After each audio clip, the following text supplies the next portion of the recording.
is Bonnie Judd, and I was the animal coordinator for Good Boy. And this is Hubble, or really, his name is Flynn. Unbelievable. It's true. Can you say hi? Speak. That's good. Speak. Hey, that's good. I'm just going to teach you some basic training. In order to get most of the stuff that I do, you have to have your basics: sit, down, and stand.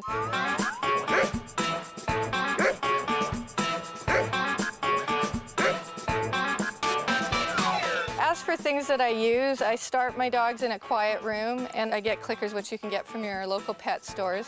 They're usually only around, anywhere from 25 to 99 cents, so it's a cheap training product. This is a clicker, and so when the dog is doing the exact action you want it, you just click, and they'll understand that every time I hear that, that's a good thing. A lot of dogs, the first time they hear the clickers, they're a little nervous. I'm not shaking because I'm nervous. I'm shaking because I'm excited. If you get that type of dog, what you do is you hold your dog and you love it and cuddle it, or you're giving it cookies, and each time you give it a cookie, you click and you put a high pitch. That's a good dog to it as you do it, so they get used to the clicker, meaning it's a good thing. Can I have a cookie? Remember, when you're talking to your dog, if you come back and you're giving him praise, to keep a high tone of voice as opposed to coming in and going, good boy, because low voices are, a sign of a warning or beware, and high voices are, love and affection and all things that mean good. Who would say a crazy thing like that? For reward, I usually use, when we're on set, we use steak or chicken. You want small pieces. This is of steak. We use roast beef and steak a lot because they don't get diarrhea from that. Whoop, pardon me. So we have small pieces of that or small pieces of cheese. And remember, if you're feeding, a bag of this, cut it out of their daily diet, because otherwise you're going to have a great trained dog that's really obese.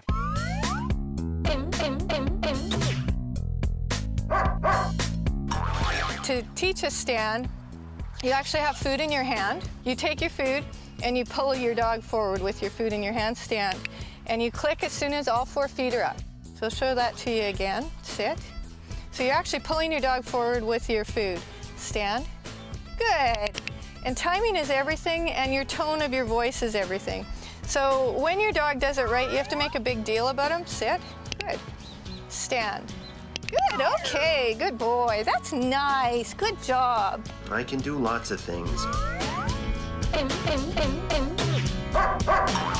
So it's really important that after you finish an exercise that you, number one, reward your dog, but also always remember to have a release. Release your dog. Don't just ask your dog to do something and then walk away from him. Let him know when the exercise is over, or else he'll start shortening up the exercise and walking away on you. So the thing about when you ask your dog to do something is, if you notice, whenever he's done it right, I touch him and release him and tell him, all right, good boy. So the touch release is when he knows that the exercise is finished. We'll do whatever we need to do.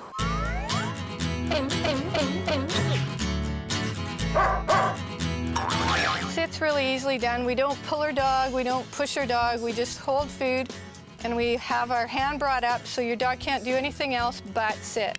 And the second his butt touches the ground, you release the food and you click on his butt actually touching the ground. Now sit. So again, food in hand, bring your food up. Good boy. Okay, and he gets the food as soon as his butt touches the ground. So once you have your stand stay on the go, then you can start to work on stay. Cute little tricks. Bird dog was just taught the same as, shaking a paw or foot. You get him to put his foot in your hand, good. And then you just slowly move your hand back. Foot, good. So on your feet, stay. Do a bird dog. That's cute. Do a bird dog. That's cute. So once you have your stand stay, you can move on to many different tricks. That's one of them, or just foot, yes, foot. Once you have him doing his sit, you can start working on your down. And with your down, it's the same thing. We're going to take food, put it in the palm of our hand, and bring our hand down. When his elbows touch the ground, that's when you want to give him reward. So again, the food's in the palm of your hand, and you bring your palm to the bottom, and you put a little hole there for him to stick his nose in. When his elbows hit the ground, you tell him, all right, good boy. Down.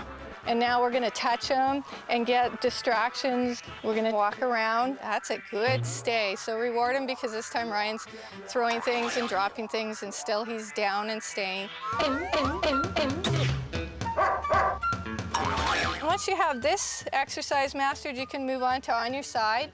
Again, you put the cookie in your hand and you create a spot for the dog's nose to go into, and you just twist your hand and the dog will roll over to try and dig the food out of your hand. Good boy, okay, that's good.